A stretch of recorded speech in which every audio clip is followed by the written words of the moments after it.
diobatin ke pawang, kuda lumping itu pernah. Kalau medianya pernah dikasih minum air garam campur kembang juga.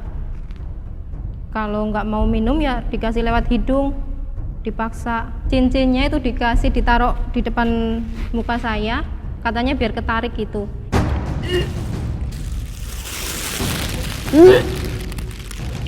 Mungkin dari bangsa sana nggak suka kalau saya itu belajar menutup aurat dengan pelan-pelan. Semakin hari alhamdulillah saya semakin bertekad untuk kuatkan hati, pikiran, dan raga saya ini untuk sepenuhnya saya yang kendalikan. Allahu Akbar. Assalamualaikum warahmatullahi wabarakatuh. Sahabat MF Official yang dirahmati Allah, kembali lagi kita berada di segmen kisah kita. Kali ini kita bersama narasumber Mbak Susan ya. Beliau adalah seseorang yang memiliki beberapa kisah-kisah supranatural ya. Konon beliau sudah mengalami gangguan jin sejak SMP, sedangkan umurnya sekarang 25 tahun ya. 25 tahun itu sudah lumayan lama sekali ya. Mungkin kita langsung simak ya kisah dan penuturan dari Mbak Susan ya. Assalamualaikum Mbak Susan. Boleh langsung diceritakan awal mula kena gangguan bagaimana? Bismillah, dari SMP tahun 2009 saya pertama kali mengalami gangguan seperti itu, dan Masya Allah luar biasa memang rasanya. Sebelumnya sepupu saya juga mengalami hal yang sama, mengalami kerasukan seperti itu, dan pas saya ikut lihat gitu karena saya penasaran juga, saya dulu dipelototin, terus besoknya itu selang berapa hari langsung giliran saya pertama kali merasakan seperti itu di sekolah. Pertama pingsan, terus teriak-teriak, langsung nggak tahu apa yang terjadi lagi, tuh nggak sadar. Kalau melihat jin pernah ada pengalaman enggak Mbak Susan ya? Ada, pernah. Kalau melihat sih enggak, kalau yang nampak jelas itu enggak pernah, tapi kalau merasakan di sudut mana itu ada hawa-hawa yang aneh itu bisa merasakan. Terus kalau bertemu dengan orang yang punya ilmu kejawen juga saya bisa merasakan juga. Kalau misal bertemu dengan orang yang bisa dibilang alim gitulah, saya langsung merasakan ketakutan, gimana caranya kok saya bisa langsung merasa takut sendiri gitu. Kalau ketemu sama orang-orang yang punya ilmu kanuragan, ilmu kejawen seperti itu ya, yang Mbak rasakan apa? Rasanya ya penasaran iya, terus merasa berkawan juga iya, terus merasa ingin ikut dengan dia ya iya juga, merasa ingin menantang, pokoknya itulah. Oh malah ini ya, pengennya nantang ya? Iya. Pengen ngetes gitu ya? Nah, selama sekian tahun Mbak Susan diganggu oleh jin ya, pernah ndak ikhtiar ke orang-orang yang bisa dikatakan dukun ya, atau paranormal gitu? Sering. Dulu pas saya belum seperti ini, belum tahu agama yang benar-benar gitu, masih awam sekali. Memang kami berobatnya ke sana kemari, tapi yang nggak jelas. Pernah juga diobatin ke pawang, kuda lumping itu pernah 3 kali malah pernah. Nah, habis diobatin di situ reaksinya bagaimana Mbak? Ada perkembangan enggak? Reaksi tetap sama, terus semakin hari juga malah justru semakin parah, semakin sering, hampir setiap hari. Nah, medianya apa aja sih Mbak kalau diobatin sama mereka itu? Kalau medianya pernah dikasih minum air garam campur kembang juga. Kalau nggak mau minum ya dikasih lewat hidung, dipaksa. Lewat hidung ya? Iya, dipegangin orang sana sini, pokoknya banyak orang yang megangin. Ya karena bisa dibilang berontak sekali, sangat-sangat berontak. Dari sekian banyaknya paranormal yang Mbak datangi, ada nggak di antara mereka yang bacaannya juga menggunakan bacaan Quran atau membaca asma Allah? Bacaan Quran iya, terus tapi dicampur bahasa Jawa, entah nggak tahu bahasa Jawa yang entah itu dibilang mantra atau apa, nggak tahu juga, itu pakainya itu. Baca Quran ya? Iya juga. Nah ini teman-teman, jangan sampai tertipu ya. Banyak sekali yang protes ke saya waktu saya membuat video kritikan terhadap salah satu praktisi pengobatan. Katanya beliau kan juga pakai bacaan Quran, beliau kan juga membaca asma Allah. Tapi ingat, itu hanya kamuflase ya, hanya kamuflase belaka supaya orang-orang itu percaya seakan-akan dia itu adalah ustadz atau ustadzah atau atau orang yang ahli agama. Ya, nanti kita dengarkan ini kisah dari Mbak Susan, menarik sekali ya tentang pengalaman-pengalaman beliau yang diobati kesana kemari sebelum mengenal metode ruqyah syar'iyyah. Ya gimana Mbak? Mungkin dia baca Quran terus ngapain gitu? Atau Mbak melihat apa ketika dia membaca Quran? Enggak melihat apa-apa ya, karena seperti hilang kesadaran sepenuhnya lah, jadinya nggak tahu. Pokoknya tahu-tahu sudah sadar itu, badan merasa capek banget, pegal semua, terus merasa jadi kayak bingung lah, bisa dibilang linglung kayak gitu. Ya? Kayak linglung. Terus selain ikhtiar ke dukun gitu, ini kan mungkin kalau orang awam menilai nun sewu banget ya, wah ini kayak sudah kehilangan akal atau gila. Pernah enggak dibawa ke rumah sakit jiwa Mbak? Pernah. Dulu sekali pernah, masih waktu sekolah itu, sampai hampir putus sekolah malah karena mungkin gangguan itu, terus jadi saya jarang masuk sekolah, nilai terus langsung anjlok drastis, jadinya saya nggak mau sekolah lagi, tapi didatengin guru suruh sekolah lagi, saya mau. Terus berobat ke medis juga, alhamdulillah. Tapi masya Allahnya ya, yang salah kami dimasukkan ke rumah sakit jiwa itu. Mbak sedih enggak waktu dimasukin ke rumah sakit jiwa? Kalau saya sih dulu merasa biasa saja dimasukin ke rumah sakit jiwa. Ya entah kenapa merasa biasa saja, itu nggak paham juga. Tahu-tahu di dalam itu sudah masuk ruangan, sudah tangan terikat, kaki terikat, sudah dipasang infus. Kayak hilang rasa gitu ya? Iya. Dulu pas saya pernah ikut suami juga merantau di Pekanbaru, tinggal di sana kurang lebih 3 tahun. Kondisi masih dengan seperti itu, bahkan sampai bisa dibilang sudah berat lah kami merasakan. Soalnya hampir setiap hari saya hilang kendali, menempuh pengobatan juga iya. Ya masih belum mengenal betul metode ruqyah syar'iyyah ya. Kami datangi juga orang yang ya bisa dibilang kayak ustadz kiai gitu. Memang dibacakan Al-Quran, tapi dikasih tasbih itu, dikasih tasbih suruh dipakai setiap saat. Katanya buat penjagaan. Katanya proses pengeluarannya itu melalui cincin juga pernah. Loh, katanya, cincin? Gimana itu? Cincinnya itu ditaruh di depan muka saya, katanya biar ketarik gitu. Ya memang saya merasakan tarikannya juga. Ada proses penarikan dari mulut, dari mata, tapi masih saya merasakan ada yang masih masuk juga. Entah kayak rasanya kayak angin gitu. Jadi proses keluarnya itu rasanya kayak angin ya? Kayak angin. Iya. Kayak ditarik. Sebelum ini pernah melakukan ruqyah syar'iyyah Mbak? Yang syar'iyyah, yang dari ustadz-ustadz mungkin? Pernah sekali. Di Pekanbaru juga, itu terakhir kami jalani pengobatan pengen sembuh. Jadi alhamdulillah ada yang kasih tahu, dia seorang dokter, dia juga punya klinik ruqyah, klinik bekam, klinik umum juga. Masya Allah kami bertemu di situ, ya kami diruqyah di situ. Sejak dari situ kami tahu metode, sedikit-sedikit kami tahu metode ruqyah syar'iyyah bagaimana dan seperti apa. Dan yang sebelum-sebelumnya saya lakukan berarti bisa dibilang itu masih keliru. Mulai dari situ kami mulai belajar pelan-pelan cara penyembuhan yang benar. Lalu Mbak mulai ngaji sejak kapan Mbak? Saya terus terang hijrah itu 2 tahun yang lalu ya. Pertama mengawali pakai kerudung dulu, mulai yang pendek-pendek dulu gitu, pakai kerudung menutup aurat. Ya dari situ pakai kerudung, terus besoknya setiap hari itu hilang kendali terus.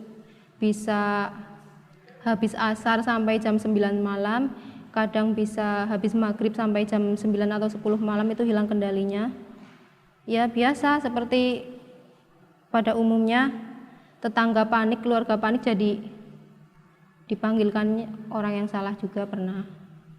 Jadi waktu Mbak sudah mulai berhijrah, mencoba memakai jilbab, gangguan lebih berat, Masya lebih parah Allah. ya? Iya. Apa yang Mbak dengar mungkin dari bisikan mereka dalam hati? Kayaknya pengen udahan aja gitu, kayak merasa pasrah, menyerah tanpa usaha. Mereka tidak mengancam apa-apa? Enggak Kayak ada marah ancaman. atau apa gitu? Enggak ada ancaman, cuman mungkin dari bangsa sana enggak suka kalau saya itu belajar menutup aurat dengan pelan-pelan. Dari situ, lebih parahnya itu mulai dari situ. Ini pelajaran penting untuk kita semuanya ya teman-teman. Masya Allah, subhanallah. Kita bisa lihat dalam surat Al-A'raf ayat 27 ya. Ketika Allah keluarkan ayahanda dan ibunda kita, kemudian diturunkan ke muka bumi. Di situ Allah Subhanahu wa taala ya menjelaskan permainan dan pelecehan setan yang pertama kali dilakukan kepada manusia adalah dengan menyingkapkan auratnya. Maka bagi siapapun orang-orang yang memusuhi cadar, memusuhi jilbab, memusuhi orang-orang yang sedang berusaha untuk menutupi auratnya secara sempurna, maka yakinlah itu sekutu-sekutu setan dari bangsa manusia. Karena tidak ingin manusia dimuliakan dengan ditutupi auratnya. Tidak terima. Sama seperti setan-setan yang mengganggu Mbak Susan ini. Tidak terima ketika Mbak Susan itu mencoba pelan-pelan menggunakan jilbab, walaupun masih pendek. Ya. Nah sekarang sudah berniqab, jilbab panjang seperti ini masih diganggu enggak? Masih. Maksudnya lebih parah enggak gangguannya? Kalau parahnya memang parah yang dulu awal-awal saya menutup aurat, tapi kalau semakin hari alhamdulillah saya semakin bertekad untuk kuatkan hati, pikiran dan raga saya ini untuk sepenuhnya saya yang kendalikan. Allahu Akbar. Apa sih yang jadi motivasi Mbak Susan kenapa bisa bertahan dengan gangguan yang luar biasa dari setan ini?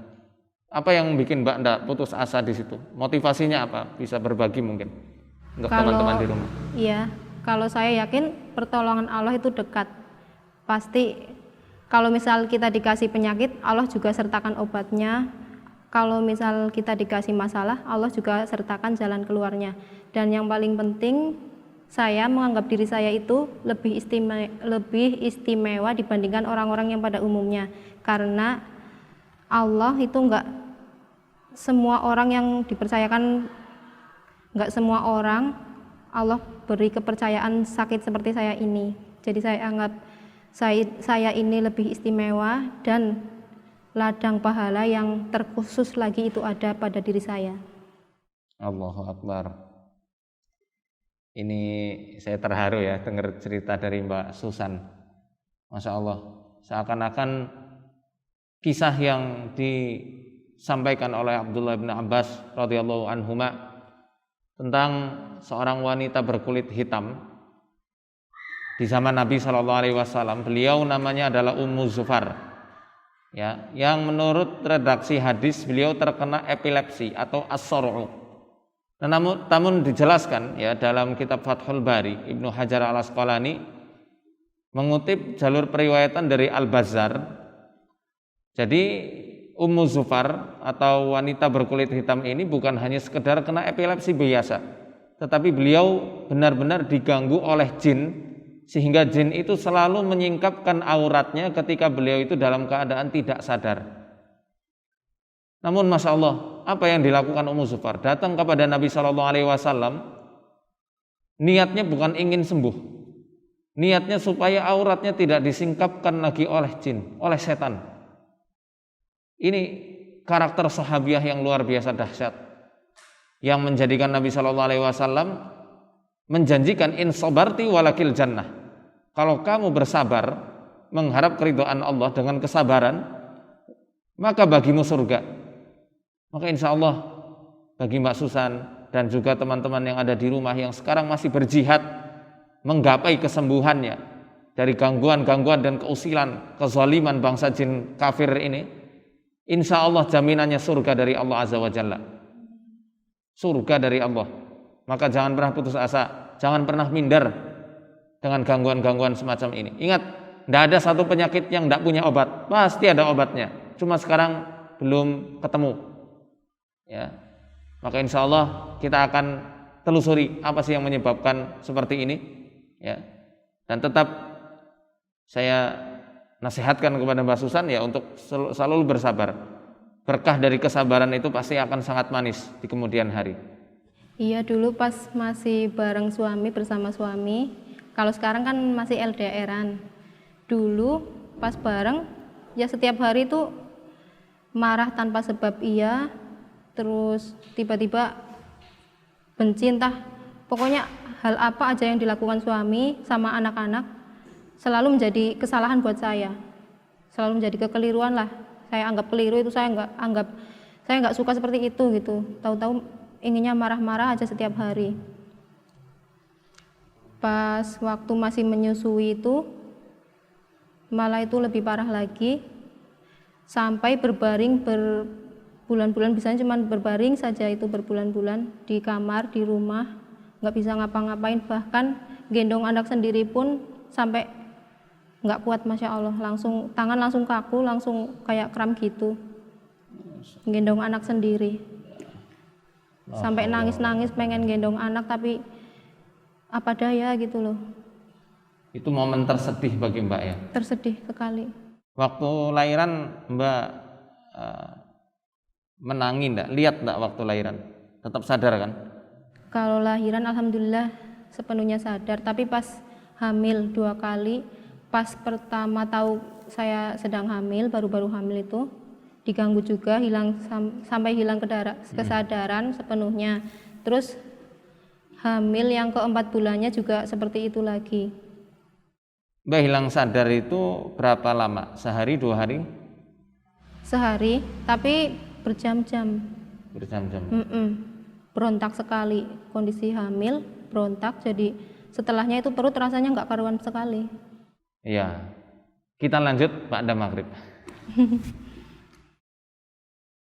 Ya Mbak, mungkin saya boleh lihat telapak tangannya?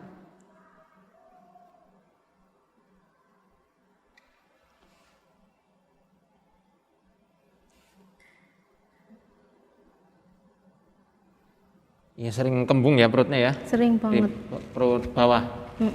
Tiba-tiba kembung. Sembelit enggak? Sembelit sih jarang. Oke. Boleh saya lihat lidahnya? Iya boleh. Diginikan aja, cukup melet aja.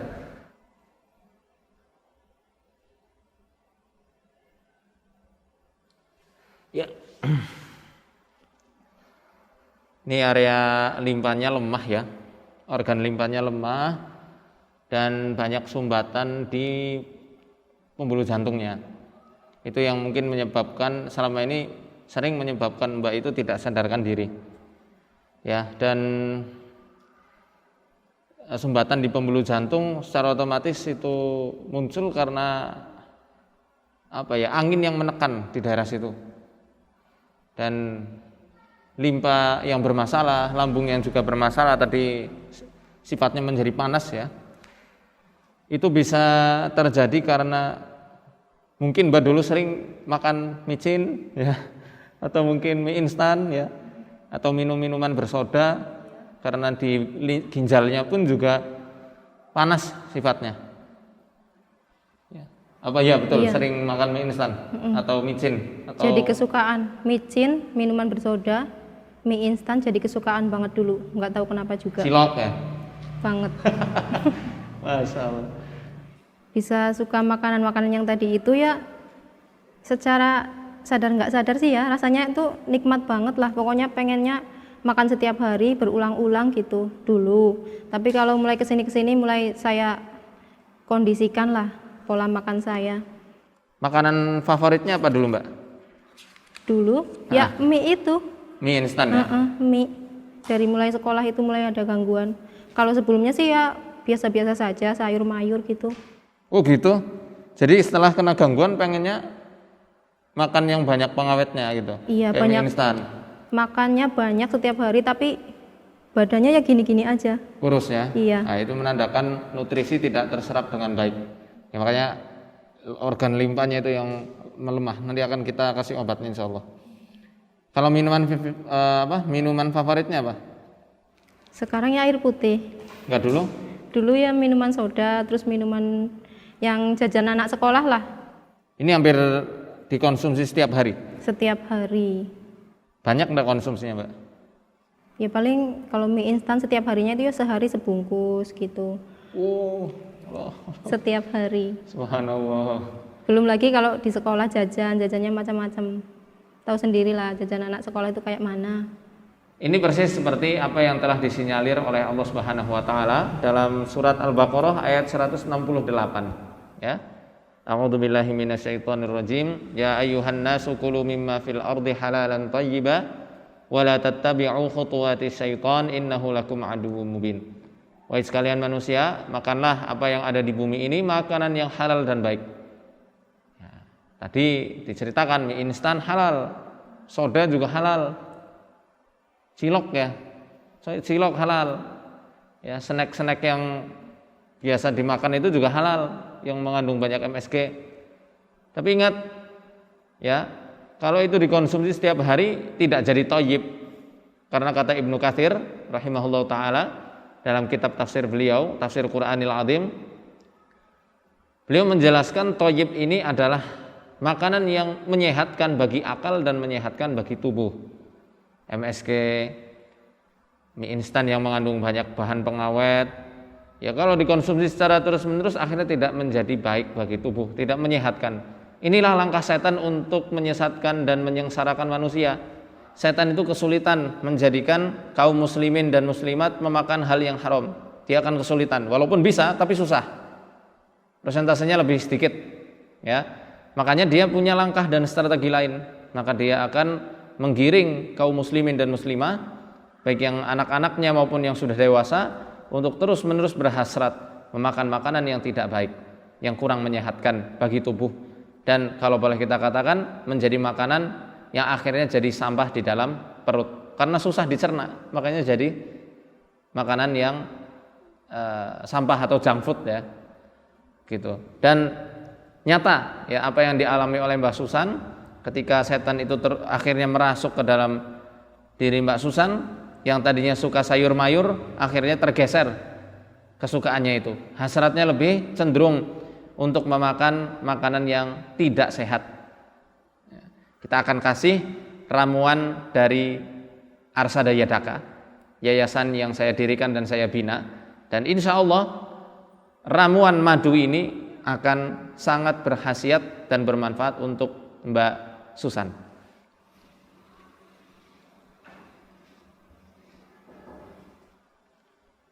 Nah, ramuan ini sudah kami ruqyah ya, jadi tinggal langsung diminumkan saja. Bismillahirrahmanirrahim. Monggo Mbak. Selanjutnya nanti tolong Mbak adiknya 3 sendok makan ya. Untuk saat ini 3.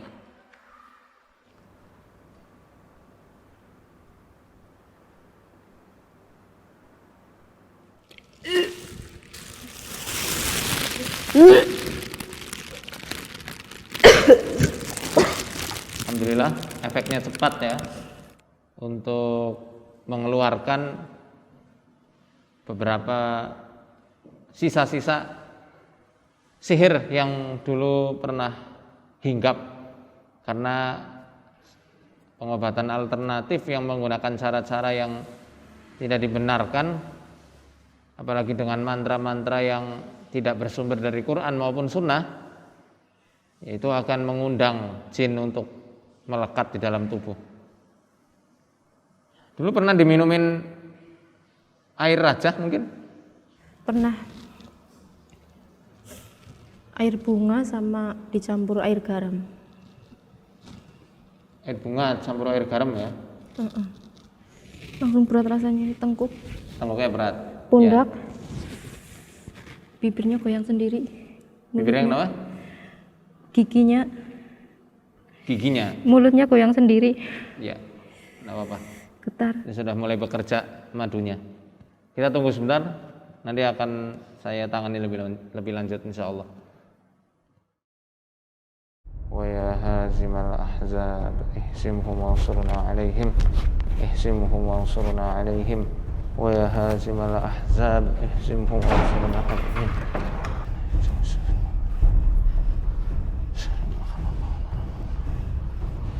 Wa ma yakhruju minha wa min sharri a'udzu billahi.